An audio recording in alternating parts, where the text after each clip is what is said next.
Good afternoon. Today I am going to start the history chapter. Already I have started the rise of nationalism in Europe. So, page number 13. I will start from here. The third unit, the age of revolution and 1830 to 1848. As conservative regimes tried to consolidate their power, liberalism and nationalism came to be increasingly associated with the revolution in many regions. So liberalism and nationalism had already spread throughout the Europe, such as Italian and German states, the provinces of the Ottoman Empire, Ireland and Poland. These revolutions were led by the liberal nationalists belonging to the educated middle class elite, among whom were professors, school teachers, those who have involved in this. They were professors, school teachers, clerks, and members of the commercial middle classes. The first upheaval took place in France in July 1830. The Bourbon kings, who had been restored to power during the conservative reaction after 1815, were now overthrown. Now, these Bourbon kings were overthrown by the liberal revolutionaries who installed a constitutional monarchy with Louis Philippe at its head. So they were thrown out. When France sneezes, Metternich once remarked, the rest of the Europe catches cold. This is the saying, as France sneezes, the rest of the Europe catches cold.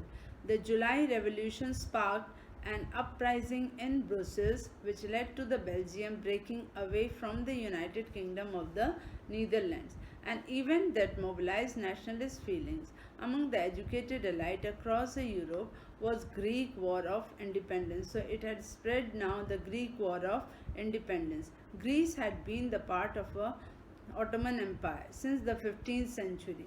The growth of revolutionary nationalism in Europe sparked off a struggle for the independence amongst the Greeks. Now, nationalism had spread throughout the Europe. It had brought the independence among the Greeks, which began in 1821. Nationalists in Greece got support from the Greeks living in exile and also from many West Europeans who had sympathized for ancient Greek culture.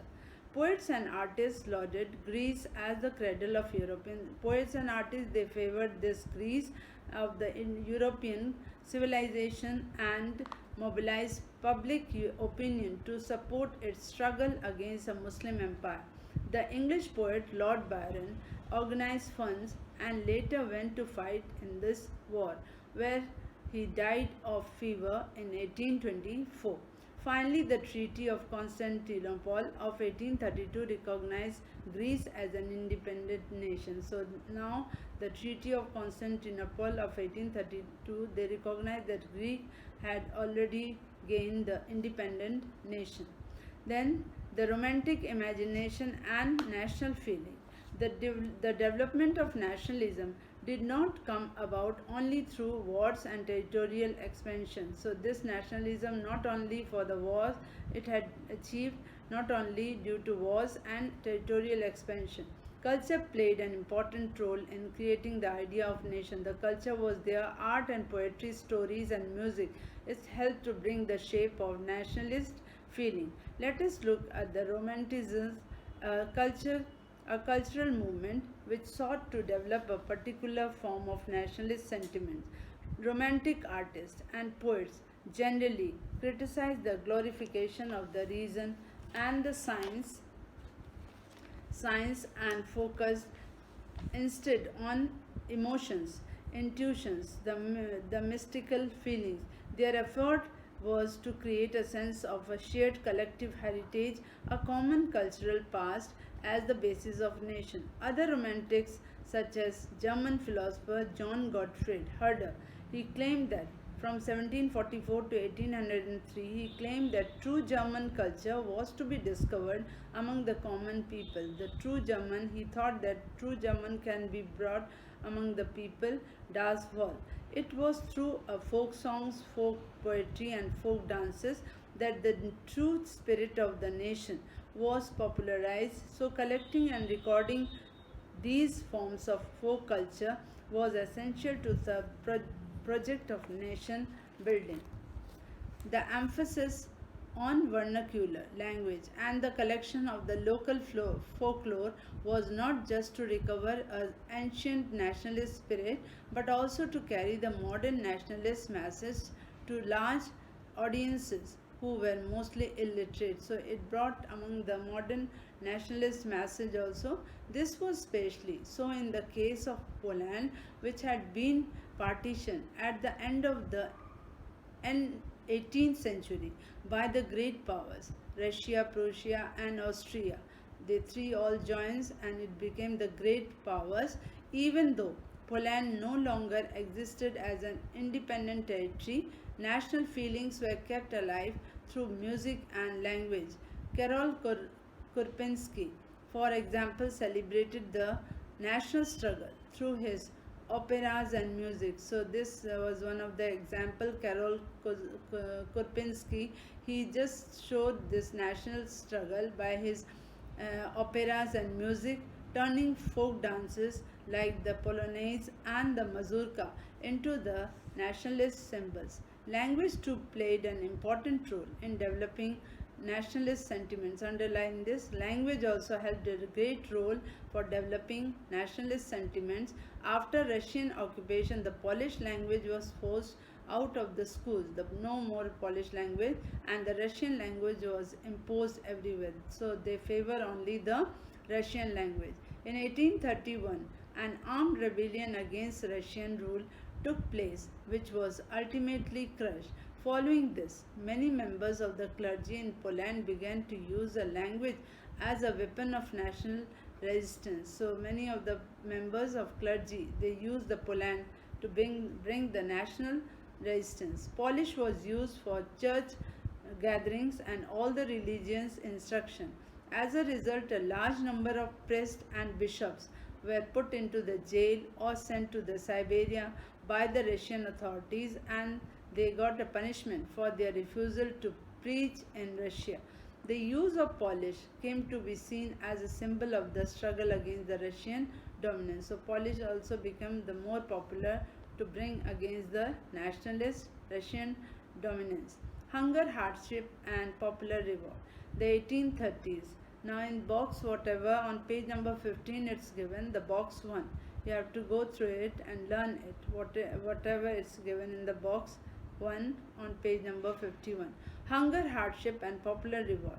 In 1830s were years of great economic hardship in the Europe. Underline, in 1830s it became a great economic hardship in Europe. The first half of the 19th century saw an enormous increase in population all over the Europe. In most of the countries, there were more seekers of jobs than employment. Many of them, they were searching the jobs. Population from rural areas migrated to the cities to live in overcrowded slums. Small producers in towns and often faced with stiff competition from imports of cheap machine-made goods from England, where industrialization was more advanced than on the continent. So they just go on this competition. They went on this competition. This was specially so in textile production, which were carried out mainly in the homes or small workshops and was not only the part of a mechanized. In those regions of the Europe where the aristocracy still enjoyed a power, so in most of the part of the Europe, there were rich people, those who enjoyed a power. Peasants struggle under the burden of the feudal dues and obligation. Farmers struggle for a lot. They were having the burden of feudal dues and obligation. The rise of food prices or a year of bad harvest led to the widespread pauperism in town and country. So there was a rise of food prices. At that time there was a bad harvest also, and throughout the towns and country. The year 1848 was one such year. Food shortages and widespread unemployment threw the population of Paris out of the roads. Barricades were erected, and Louis Philippe was forced to flee, to leave, and a National Assembly proclaimed a republic, granted suffrage to all the adult males above 21, and they granted the right to work. National workshops to provide the employment were set up. So the national workshops were also set up for giving the employment. Earlier in 1845, weavers in Silesia had led a revolt against the contractors who supplied them raw material and gave them orders for finished textile but drastically reduced their payments. They were not getting the payments. The journalist Wilhelm Wolff described the events in a Silesian village as follows. Now, in village, weaving is the most widespread occupation in village. Now, cotton weaving was the most like occupation. The misery of the workers is extreme. That time the misery life was there. The workers were extreme. The desperate need for jobs has been taken advantage of by the contractors to reduce the price of the goods they ordered. They ordered to reduce the price. On 4th June at 2 p.m., a large crowd of the weavers emerged from their homes and marched in the Paris to mention of their contractor demanding higher wages. They just put a procession and they marched towards the contractor demanding higher wages. They were treated with scorn and threats alternately. Following this, a group of them forced their way into the house, smashed its elegant window panes, furniture, profaned. Another group broke into the storehouse and plundered it to supplies of cloth which they tore to shreds. The contractor fled with his family to a neighboring village. Now contractor also leave that and he went with his family in a neighboring village, which however refused to shelter such a person. He returned 24 hours later, having requestioned the army. In the exchange that followed, 11 weavers were not. So they were also shot as they moved towards the towns and cities. Then in 1848, the revolution of the liberals.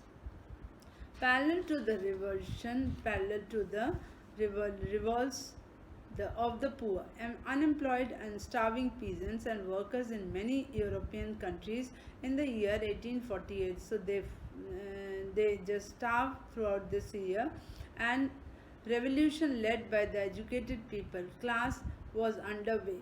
Events of February in 1848 in France had brought about the abdication of the monarch, and republic based on universal male suffrage had been proclaimed. In other parts of the Europe where independent nation states did not exist, such as Germany, Italy, Poland and Austro-Hungarian Empire, men and women of the liberal middle classes, they combined their demands for constitutionalism with national unification.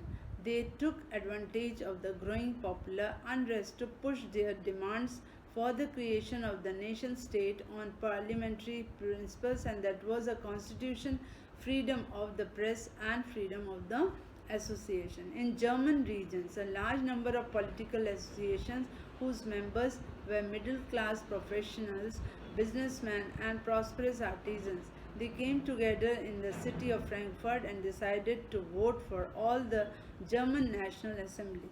On 18 May 1848, 831 elected representatives marched in a festive procession to take their place in the Frankfurt Parliament convent in the search of St. Paul. They drafted a constitution for a German nation. These people, they drafted a constitution for a German nation to be headed by a monarchy subject to a parliament.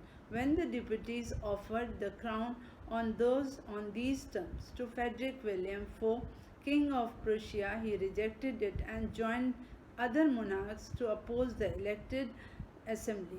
While the opposition of the aristocracy and military became the stronger, the social basis of the parliament eroded. Now, no more social basis of the parliament. The parliament was dominated by the middle classes. The whole parliament was in the hand of middle classes who resisted the demands of workers, and artisans had consequently lost their support. In the end, troops, now the army, were called in and the assembly was forced to disband.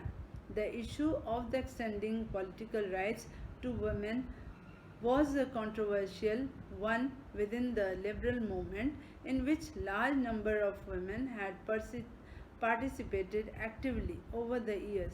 Women had formed their own political associations. Slowly, the women also formed a political association and founded a newspaper and taken a part in the political meetings of demonstration. Despite this, they were denied. Just learn these new words on given on page number 17. Some new words is given like feminist, and in so see whatever is written you have to go through it.